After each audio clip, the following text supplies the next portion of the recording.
Hello, everyone, and thanks for joining us. Today, we're back with marketing specialist and entrepreneur Aaron Greenfield. Hey, Aaron, welcome back. Hey, thanks for having me back. So, today I want to talk about social media with you. So, in your opinion, Aaron, how can an author determine which social media platforms are best for them? Yeah, that's kind of a tough one, honestly. It's always you want to be on what your users are on. Like that's where I would start the conversation is if you're an author or if you're a user or business and you've started on a platform like Facebook and you have good engagement, like obviously you want to kind of stay on that platform because you want to grow your current market and then expand outward. But sometimes there are better platforms. If you think about somebody who's maybe a DIYer, like Pinterest might be a better solution for them because that's kind of a platform that makes sense to the users they're trying to appeal to.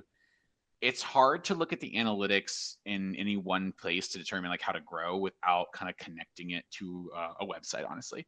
Because if you're able to connect that to your main staple or a website that you have your services or your writing on, then you can kind of see all the referral traffic and be like, oh wow, I've got 20,000 users a month and 10,000 come from Facebook, and then the remaining 10,000 are split between Instagram or TikTok or Snapchat. But the first thing is kind of looking at your market and finding out one, like what's a viable market. And I say that because sometimes I have people who say, "Oh, TikTok's amazing." I'm like, "TikTok is really good." And you may have 1 million followers on TikTok and it's easy to grow because it's the low barrier to entry. However, those it's not a very mature audience, right? It's a lot of younger people, which is fine, but they're not ready to purchase. So if you're a company then and you're driving growth based on sales, it may not be the best choice for you. A Lemonade or something like Lemonade Hype or one of those companies might be a better choice for you or platforms for you as opposed to TikTok. So it's just making sure when you're doing that, you're spending your time, your effort on platforms that make the most sense to your users, your product, your service, and your time. Ah, that's a great point. Now, in terms of content and engagement, what would you say is your big tip for creating engaging content that generates consistent follower interaction? Yeah, that's a good question too. When you talk about engaging content, you want to look and see what's your audience do for engagement, right? Is it going to be responses? You have to kind of gauge what you think the engagement should be. Meaning, if you want them to submit a query to you via a comment or a share or a like, you're going to want to promote that. Like, hey, share this content if you think it's creative, let your friends know about it, and then prompt that.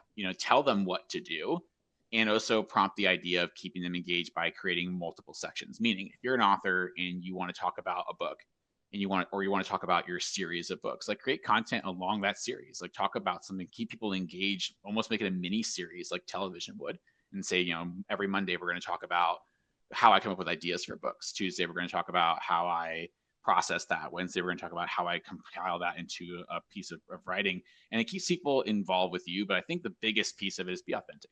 If you're authentic with your content, then people start to engage with you more often in more positive ways, and then you have a really really strong engagement audience, and you're going to continue to flourish with that. And even though you're growing at a slower rate, you still have a lot of ability to generate traffic to your product or service or book, whatever the content you're producing is. Right. And how would you say that you manage the balance between, say, paid and organic strategies for social media growth?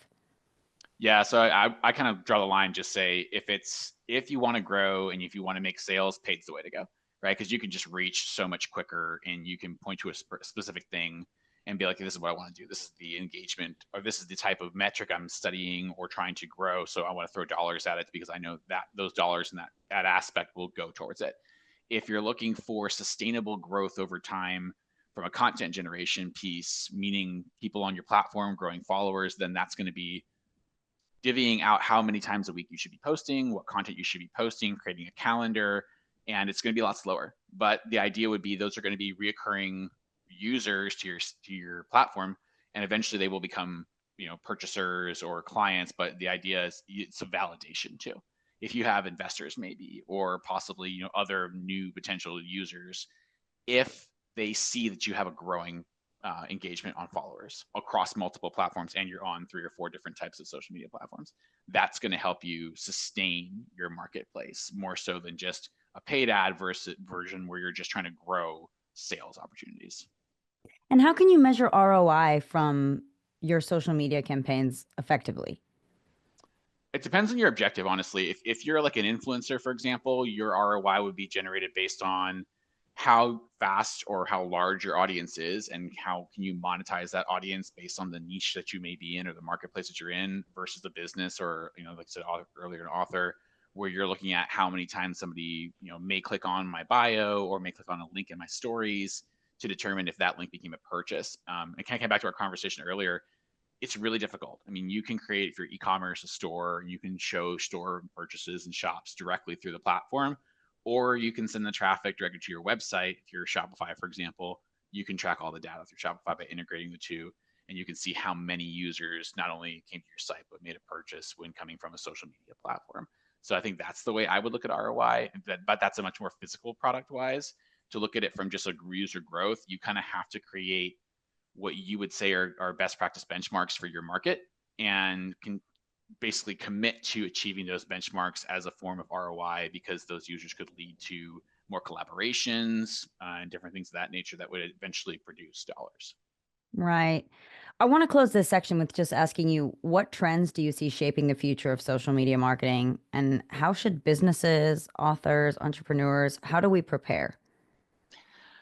Storytelling. I think I know it's something that people have said a million times, but if you look at some of the fastest growing social media influencers who are collaborating across major brands, they're doing simple things like talking about their day in life, talking about what they do at their job, whether it's boring or exciting, how it happens, what they do when they get out of their job. And the reason why it's so resonating with everyone is, you think about somebody who's maybe a dad who's talking about his experiences when he's work, and this is like an actual live example of one of the fastest growing influencers over 2024. The gentleman was out of Maryland. He's an accountant, kind of leads a very sedentary life in the sense of his job, nothing exciting. But because he goes to his job and he uses a certain laptop or a bag, all these companies from fashion to electronics are like, hey, you've got 500,000 users. If you use our laptop and show it, we would give you X amount of dollars and a free laptop. Okay, yeah, sure. The gentleman spoke about he had a kid and they're looking at new cars. So Chevy partnered with him and said, we'll give you a Chevy in exchange for you utilizing it, because that storytelling, that authenticity translates and it Mm, sells for our audience. So I think storytelling is the big thing. I think sometimes people really jump on the virality of something. And while that does do a really quick jump, it's almost like a dopamine hit, right? You see it and you're like, oh my God, I got to reshare the story. I had 5 billion views, which means I'll get 1 billion views. But that virality isn't market present, meaning if I have a million views and I am in Fort Myers, Florida, but 90% of those views are in Miami, that's non-translatable to my business. I can't right. utilize that. So you have to really think about that when it comes to those pieces. And with larger brands and storytelling, you can kind of manipulate your story to make sense to you and to make sense of the brand. And I think that's the piece that a lot of people miss. Bigger brands tell stories. Coca-Cola, Chevy, Hewlett Packard, they do. And then, or they collaborate with businesses that do. Well, Aaron, thank you so much. That was wonderful insight on social media. Thank you. That's all the time we have for today. Thank you, everyone, for tuning in to today's interview with marketing specialist and entrepreneur Aaron Greenfield. Be sure to check out our website for more videos. Wishing you all a fulfilling and successful writing journey.